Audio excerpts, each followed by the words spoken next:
ಭೂಮಿಯಲ್ಲಿನ ಒಂದು ಸ್ಥಳದಿಂದ ಮತ್ತೊಂದು ಸ್ಥಳಕ್ಕೆ ಸುಲಭವಾಗಿ ತಲುಪುವಷ್ಟು ಸಾರಿಗೆ ಸಂಪರ್ಕಗಳ ಸೌಕರ್ಯವಿದ್ದರೂ ಇಂದಿಗೂ ಕೆಲವೊಂದು ಸ್ಥಳಗಳಿಗೆ ತಲುಪುವುದು ಅಸಾಧ್ಯವಾಗಿದೆ. ಹೀಗಿದ್ದರೂ ಮುಂದುವರೆದ ತಂತ್ರಜ್ಞಾನಗಳ ಪರಿಣಾಮವಾಗಿ ಹಾಗೂ ವಿಜ್ಞಾನಿಗಳ ಅಗಾಧ ಪರಿಶ್ರಮದಿಂದ ಇಂದು ಅನೇಕ ಗಗನಯಾತ್ರಿಗಳು ಅಂತರಿಕ್ಷಕ್ಕೆ ಹೋಗಿ ಬಂದಿದ್ದಾರೆ. ಅಂತಹವರಲ್ಲಿ ಕೆಲವರು ಭಾರತೀಯರು ಇಲ್ಲವೇ ಭಾರತೀಯ ಸಂಜಾತ ಗಗನಯಾತ್ರಿಗಳು ಆಗಿದ್ದಾರೆ. ರಾಕೇಶ್ ಶರ್ಮಾ, ಸುನೀತಾ ವಿಲಿಯಮ್ಸ್, ಕಲ್ಪನಾ ಚಾವ್ಲಾ ಹಾಗೂ ಇತ್ತೀಚೆಗಷ್ಟೇ ತೆರಳಿ ಬಂದ ಶುಭಾಂಶು ಶುಕ್ಲಾ ಇವರೆಲ್ಲರೂ ಇಡೀ ಭಾರತವೇ ಹೆಮ್ಮೆ ಪಡುವಂತಹ ಕಾರ್ಯದಲ್ಲಿ ತೊಡಗಿಕೊಂಡಿರುವವರು. ಇತ್ತೀಚೆಗಷ್ಟೇ ಭಾರತೀಯ ಗಗನಯಾತ್ರಿ ಶುಭಾಂಶು ಶುಕ್ಲಾ ಅವರು ಆಕ್ಸಿಯಂ 4 ಮಿಷನ್ ಭಾಗವಾಗಿ ಅಂತಾರಾಷ್ಟ್ರೀಯ ಅಂತರಿಕ್ಷ ನಿಲ್ದಾಣದಲ್ಲಿ 18 ದಿನಗಳ ವಾಸ್ತವ್ಯ ಹೂಡಿ ಭೂಮಿಗೆ ಮರಳಿದ್ದರು. ಇದರನ್ವಯ ಬೆಂಗಳೂರಿನ ಜವಾಹರ್ಲಾಲ್ ನೆಹರು ತಾರಾಲಯದ UR ರಾವ್ ಭವನದಲ್ಲಿ ಶುಕ್ಲಾ ಅವರಿಂದ ಗಗನಯಾತ್ರಿ ವಿದ್ಯಾರ್ಥಿ ಸಂವಾದ ಕಾರ್ಯಕ್ರಮವನ್ನು ಹಮ್ಮಿಕೊಳ್ಳಲಾಗಿತ್ತು.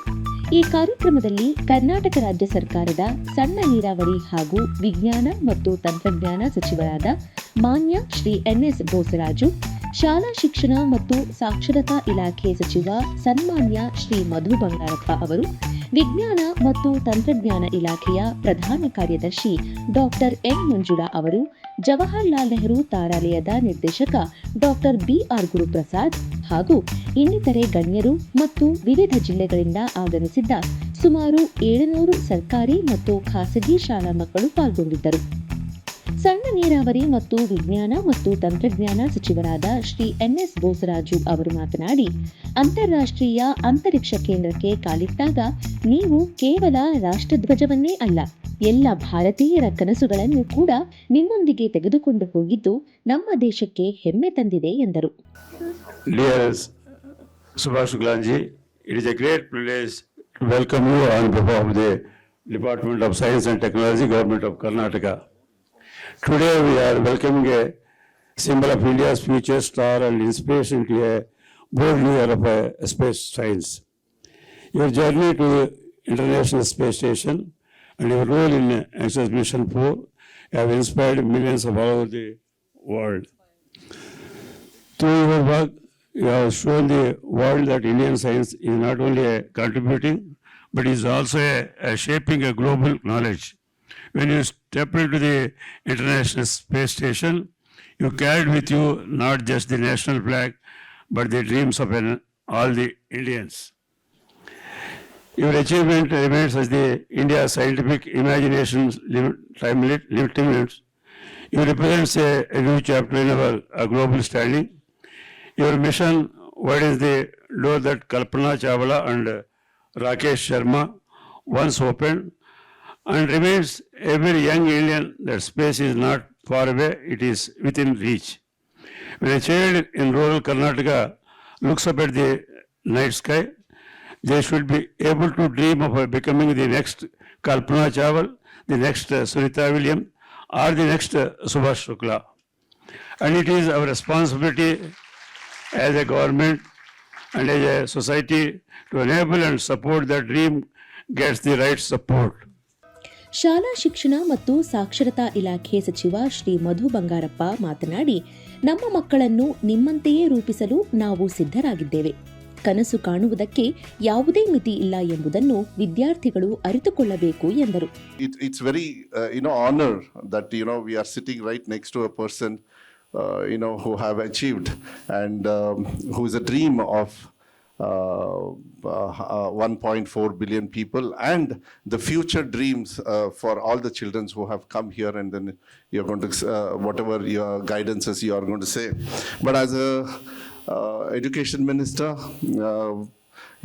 I think we are getting our children ready to follow your dreams also in our schools. We are starting our Karnataka Public Shale ಅಂತ ಹೇಳಿ ತಮಗೆಲ್ಲ ಗೊತ್ತಿದೆ. ಇವಾಗೆಲ್ಲ ಏನಾಗ್ತಾ ಇದೆ, AI ಬೇಸ್ಡ್ ಬಂದಿದೆ, ಕಂಪ್ಯೂಟರ್ ಯುಗ ಬಂದಿದೆ. ಮಕ್ಕಳಿಗೆ ಎಲ್ಲ ಥರದ ಡ್ರೀಮ್ಸ್ನ ಬರಬೇಕಂತ ಹೇಳಿದರೆ ಬೇಸಿಕ್ ನಾವು ಕೊಡಬೇಕಾಗ್ತದೆ. ಆ ಬೇಸಿಕ್ ನಾವು ಕೊಡಲಿಲ್ಲ ಅಂದರೆ ಕಷ್ಟ ಆಗ್ತದೆ. ಶುಕ್ಲಾ ಅವರ ಡ್ರೀಮ್ಸ್ನ ನಾವು ಮುಂದೆ ತಗೊಂಡು ಹೋಗ್ಬೇಕಂತ ಹೇಳಿದರೆ ಅದಕ್ಕೆ ಫೌಂಡೇಶನ್ ಹಾಕ್ತಕ್ಕಂಥ ಜವಾಬ್ದಾರಿ ನನ್ನ ಎಜುಕೇಷನ್ ಮಿನಿಸ್ಟರ್ ಆಗಿ ನನ್ನ ಕರ್ತವ್ಯ ಅಂತ ಹೇಳಿ ಭಾವಿಸ್ತೀನಿ. ನಾನು ಮಕ್ಕಳಿಗೆ ಹೇಳೋದು ಇಷ್ಟೇ, ನಾವು ಏನು ಇವತ್ತು ಕರ್ನಾಟಕ ಪಬ್ಲಿಕ್ ಶಾಲೆಗಳಿರ್ಬೋದು ಮತ್ತು ಬೇರೆ ನಮ್ಮ ವ್ಯವಸ್ಥೆಯಲ್ಲಿ, ಶಿಕ್ಷಣ ವ್ಯವಸ್ಥೆಯಲ್ಲಿ ನಿಮಗೆ ಇಂಥ ಕನಸನ್ನು ಮುಂದೆ ತಗೊಂಡು ಹೋಗ್ತಕ್ಕಂಥ ವ್ಯವಸ್ಥೆಯಲ್ಲಿ ನಾವು ನಮ್ಮ ಶಿಕ್ಷಣ ಇಲಾಖೆಯಿಂದನೂ ಕೂಡ ನಾವು ಅದನ್ನು ಒಳ್ಳೆ ರೀತಿಯಲ್ಲಿ ಶಿಕ್ಷಣವನ್ನು ಕೊಟ್ಟು ನಿಮ್ಮ ಕನಸು ಏನಿದೆ ಅದು ನನಸಾಗಬೇಕಂದ್ರೆ ಹಾಗೆ ಆಗೋದಿಲ್ಲ. ಅದನ್ನು ನಾವು ಕೂಡ ನಿಮಗೆ ವ್ಯವಸ್ಥೆಯನ್ನು ಕೊಡಬೇಕಾಗ್ತದೆ. ನಮ್ಮ ಬಜೆಟಲ್ಲಿ ಸುಮಾರು 500 ಕರ್ನಾಟಕ ಪಬ್ಲಿಕ್ ಶಾಲೆ ಅಂತೇಳಿ ನಾವು ಅನೌನ್ಸ್ ಮಾಡಿದ್ವಿ. ಆದರೆ I am very honoured that we are touching about 900 Karnataka public schools which will cater about 11 lakh childrens with the facility of computer education from the class first standard. ಅದು ವ್ಯವಸ್ಥೆಗೆ ಒಂದು ಅರ್ಥನೂ ಬರ್ತದೆ ಅಂತಕ್ಕಂಥದ್ದನ್ನು ಈ ಸಂದರ್ಭದಲ್ಲೇ ನಾನು ಹೇಳಲಿಕ್ಕೆ ಇಷ್ಟಪಡ್ತೀನಿ. Sir, it's really honour to have you sir and pleasure to have you again and again. Please do come, please guide our childrens and they will certainly be very happy to follow you up in the sky. There might be in your next journey also. They will certainly, somebody will be there who is going to accompany from 140 crore people. Thanks for being here. Thank you very much. ಈ ಕಾರ್ಯಕ್ರಮದ ಅಂಗವಾಗಿ ಶುಭಾಂಶು ಶುಕ್ಲಾ ಅವರು ಉಪನ್ಯಾಸ ನೀಡಿ ವಿದ್ಯಾರ್ಥಿಗಳೊಂದಿಗೆ ಸಂವಾದ ನಡೆಸಿದರು. ಈ ನಡುವೆ ಶುಭಾಂಶು ಶುಕ್ಲಾ ಅವರು ಮಾತನಾಡಿ, ನನ್ನ ಯಾತ್ರೆಗೆ ಸಾವಿರಾರು ಮಂದಿ ಕೆಲಸ ಮಾಡಿದ್ದಾರೆ. ಎಂಜಿನಿಯರ್, ವೈದ್ಯರು, ಹೀಗೆ ಸಾಕಷ್ಟು ಮಂದಿ ಇದ್ದಾರೆ. ನನ್ನ ಗಗನಯಾನಕ್ಕೆ ಸಾಕಷ್ಟು ಜನರ ಸ್ಫೂರ್ತಿ ಇದೆ. ಹೀಗಾಗಿ ಒಬ್ಬಿಬ್ಬರ ಹೆಸರು ಹೇಳುವುದು ಕಷ್ಟ. ಗಗನಯಾನಿ ರಾಕೇಶ್ ಶರ್ಮಾ ಅವರಿಂದ ನಾನು ಸಾಕಷ್ಟು ಕಲಿತಿದ್ದೇನೆ. ನೀವು ಜೀವನದಲ್ಲಿ ಗುರಿ ಇಟ್ಟುಕೊಳ್ಳಬೇಕು, ಅದನ್ನು ಸಾಧಿಸುವ ಛಲ ಇರಬೇಕು. ಎಲ್ಲದಕ್ಕಿಂತ ಮುಖ್ಯವಾಗಿ ತಾಳ್ಮೆ ಇರಬೇಕು. ಏಕೆಂದರೆ ನಾನು 20 ದಿನಗಳ ಯಾತ್ರೆಗೆ 5 ವರ್ಷಗಳ ತರಬೇತಿ ಪಡೆದಿದ್ದೇನೆ ಎಂದರು. Really prepared when you go for mission, but the fact is that when you do go, it is actually very different. It is not the same because you have not experienced it. And that environment that you have not experienced, it is very difficult to imagine. You cannot imagine. So when you go there, it gives you very different or very unique perspective, some of which we will be talking about today. So very quickly, just look at the difference in the capsules that are taking humans to space. On the left, you see the first capsule that took Yuri Gagarin in 12th April 1961 to space. And on the right is the Soyuz, which takes humans to space today. The next one, please. And this is on the American side. The first capsule that went, the Mercury capsule. And on the right is the capsule in which I went. A lot has changed. How it was, how it is now. A lot of technology has gone in. A lot of experiences that we have learned over decades have gone into developing something like this. Why it is important is because we are developing our own Gaganyaan capsule or for Gaganyaan mission. And the lessons that we have learned from all of this, from our training in Russia and in the US, all those lessons are being used to refine what we are going to make and in which we are going to send somebody to space from India. Next one, please. So like I said, let's move on to the launch. You saw the rocket launch, going up slowly, gradually in the video. But it is not slow, it is not gradual. I can tell you from experience. I thought that I have a familiarity to this particular phase of flight because I am a fighter pilot. I have flown fighter aircraft most of my life. But when the ignition happened, the 9 engines of Falcon 9, when they came on, everything I knew just went outside the window. All the training just I forgot. Almost similar to when you get question papers in your exams. All the preparation that you have, you just forget. This is out of syllabus. But it is very powerful and very quick. I did not imagine it to be that powerful. So that was lesson number 1. Because imagine this, if you can. You're going from 0 kilometers per hour to 28,500 kilometers per hour in 8.5 minutes. That is the kind of acceleration that you experience when you are sitting in the rocket. It is massive and it is sustained for about 8.5 minutes. Now, when you do experience this acceleration, your body actually experiences, it feels it. And what happens is that when right now all of you are sitting on chairs, so you are also experiencing acceleration, that is 1g. But you don't feel it because you get used to it. But if I was to increase this, you will feel it. So in fighter cockpit also, you feel the G load when you are turning with more Gs, you feel that acceleration from your head to toe. So when you are under higher Gs, all the blood from your head, it goes down to your legs. And so there are exercises, there are G suits that you wear so that you prevent it from going down. Because if there is no blood in your head, you will become unconscious at some point of time, which happens during flying sometimes. But then when you relax, the blood comes back and then you start flying again. The issue with the space flight is that if you are aborting at a higher altitude, you will be subjected to about 18 to 20 Gs. That means 18 to 20 times the force that you're experiencing now. It is almost like a baby elephant sitting on your chest. That is the kind of force you will experience. So your spine cannot take it. It will collapse. So the seats are reclined so that you experience this through your chest. Body has more tolerance in this axis. But the problem is when this gets compressed, you can't breathe. So you have to push your stomach. So these are all techniques that have evolved over a period of time. Can we go on to the next, please, and play the video? This is GZ. For 15 seconds now.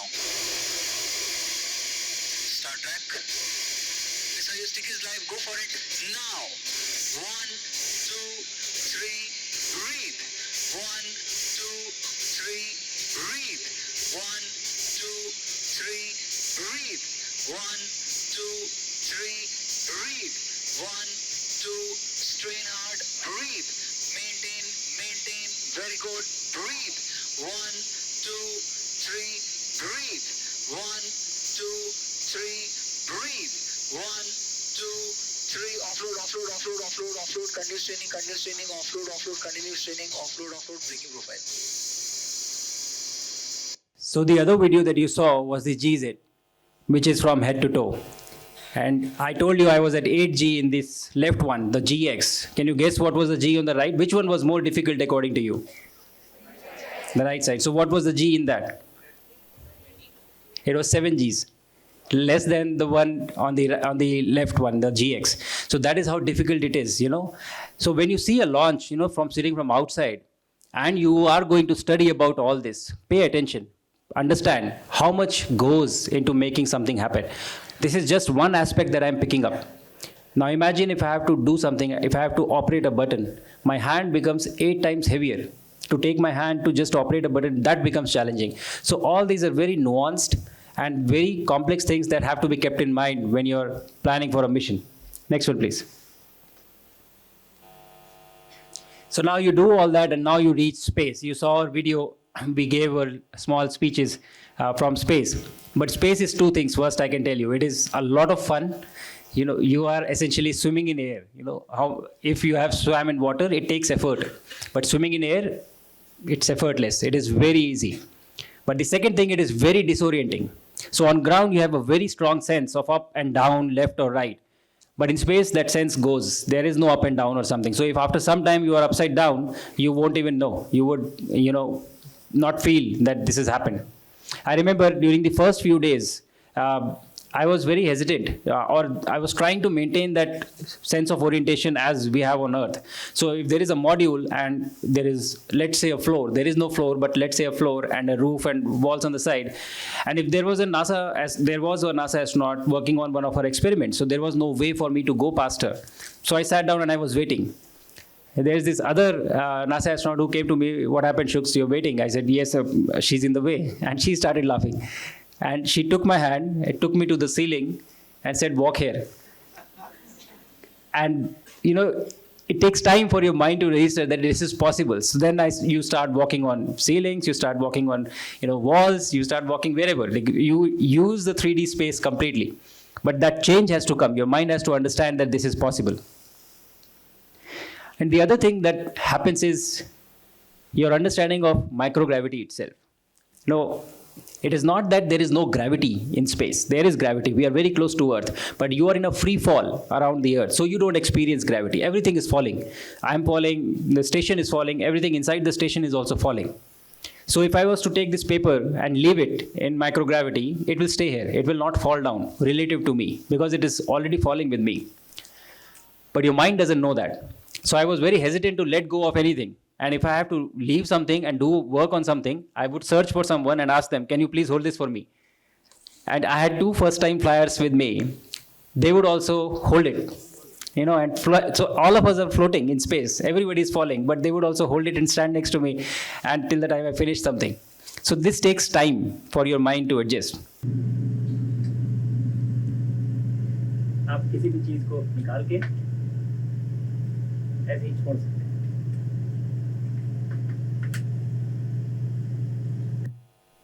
So you say it is possible to leave things, and I'm sure that when I was leaving those lens and camera, some of you must have felt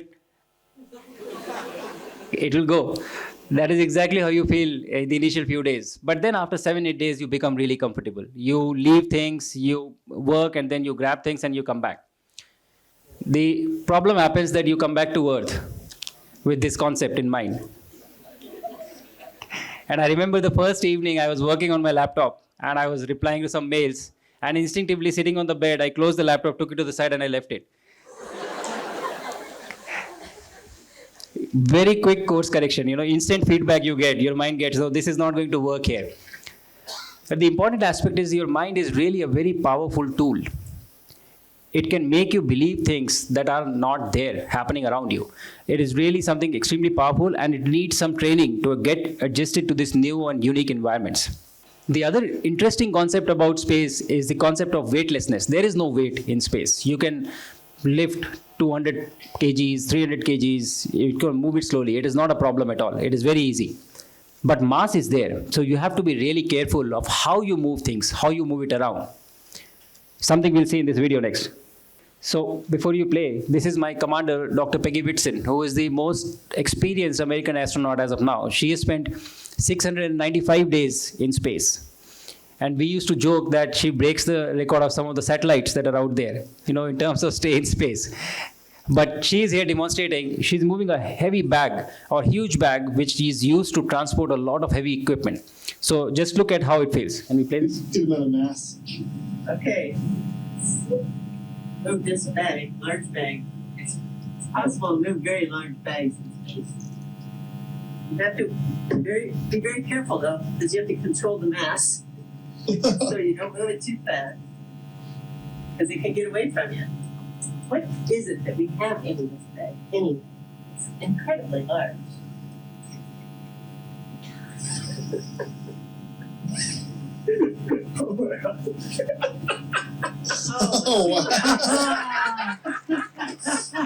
Oh, So you see almost 250 kgs of weight. So easy to lift, but you have to be really careful when you move things. A lot of changes happens to your body when you go to space, because your body has never seen this environment. It is a lack of gravity. So all the fluid from your leg, it moves to your head. It becomes bigger. As you can see, the image on the right, on your right, is you will see my head, it looks kind of swollen. It happens for the first few days. Your heart slows down because it doesn't have to work against gravity. I didn't check my heart rate while I was on space, but when I came back, my resting heart rate increased to 94, which is generally in the range of 58 to 60. You are floating in space, but everything inside your stomach is also floating, so you don't feel hungry. I did not feel hungry for about 3 to 4 days at all. I had to force feed myself, and thereafter your body gets used to it and you understand, and it becomes normal. You also become taller in space. You're very excited. Some of you, I see, are happy to hear this news. I was also very excited, that I'll go and I'll gain some height. You do. I gained about 5 to 6 centimeters of height when I was in space. But the problem is when you again come back to Earth, you come back to your original height. So it is not a lasting change. The only thing you get is back pain twice. Once when you are growing taller and once you are coming back. You don't use your muscle in space at all. It is effortless, like I told. Right now, even when we don't feel it, you are sitting on chairs, walking, getting up, everything, your muscles are being used because you are opposing gravity. In the space or microgravity environment, there is no gravity to counter, so you don't use your muscle at all. In my 20 days of stay, I lost 5 kgs of weight, out of which 4.2 was muscle mass. That is the kind of degradation that happens such rapidly in just a short span of time. Next one, please. Then there are psychological challenges. You are in a confined environment. You know the dangers that are there outside. And whatever you do, there are always some alarms going on, some caution going on. Sometimes it's a fire warning, sometimes it's a pressure leak that is going to trigger, and sometimes a collision that is going to happen because of space debris. And it happens. Most of the times it is benign and you don't have to respond to it to the maximum level, but the threat is real. You understand the risk. So when you plan for your own space missions, especially for long duration missions, you have to address these psychological challenges. How do you prepare the crew to deal with this, to navigate this? They are on their own. They have no idea, no help from anywhere. They have to tackle everything within that with the resources that are there. So how do you prepare for this? And that is why the training becomes a really important part. So you do all that, and then there is time for you to come back. So all the energy that you gain, the 28,500 kilometers per hour, has to be dissipated now. And you use your atmosphere to dissipate it. So when you come back, the capsule, due to the atmosphere, it generates friction, drag, because of which it slows down. But the speed is so much that it heats up. And when it heats up, when I say heat up, it is not a few hundred degrees, it is in thousands. Around 4,000 degrees Fahrenheit is the temperature outside the capsule. So your capsule is covered in a big fireball, huge fireball, and you can see the fire, from the windows that are there in the Crew Dragon. And I remember we were very excited to look at it. How does it look, this fireball? So it changes colors, all types of colors, orange, green, blue, red, everything you see outside, and then it becomes a steady stream of orange and red. But what was interesting was that going up also we experienced about 4.8 G, and coming back also we experienced about 4.8 G. But this time it feels much more because your body is not used to it. It was used to an environment of microgravity. I remember even opening my eyes, my eyelids were feeling heavy. I could feel that I have to put in effort to open my eyes. 0.3, 0.4 G feels like 2 to 3 Gs. That is the kind of difference that happens. And then when you're out of this plasma is the time you are in the atmosphere, and that is the time your parachutes are deploying. And every parachute deployment, when the drogue deploys, it feels somebody has hit you from the back. It's that kind of a noise because the pyros get fired, and then there is a jerk. And then the main parachute, and then finally when you splash down on the water, which is the biggest of all the impact. Once you have splashed down in water, the story doesn't end. You have to survive after that. So you prepare for nominal as well as off-nominal scenarios. What if there is a leak? What if you have to get out of the capsule very fast? All that is a part of a training. I remember that there was one scenario wherein the four of us, the crew of four, we were given a situation that there is a leak in the capsule and you have to go out of the capsule as soon as you splash down, within 3 minutes. So we had to throw the life raft out, we have to throw the satellite phone out, we have to wear the personal safety vest, and then we have to jump out one by one, 4 of us. And I remember we could do it in 2.5 minutes. It was not easy, but it was a part of the training. But something that I learned in hindsight was that when you come back from space, you are not as active and as muscular as you were when you were going to space. Coming back, it is even challenging for you to walk straight, for you to get up. If you would see this, you would find me struggling to walk straight. I'm moving left or right and falling down. You cannot walk the minute you come out. You will fall down. Because again, your brain has forgotten how much effort it takes for you to stop from falling down. How many muscles do you have to activate to stop from falling down? So under those conditions, how do you ensure that within 3 minutes the crew will get out? Again, a huge challenge, a big challenge. Small things, but have a very big impact. So what it entails is what is shown on the screen. All of this has to be done before you can launch someone to space. And I'm just only touching the surface of an iceberg, if I can put that analogy in place. It's a lot of things that you have to take care of. It's a lot of things that you have to plan. And also plan, what if this doesn't work?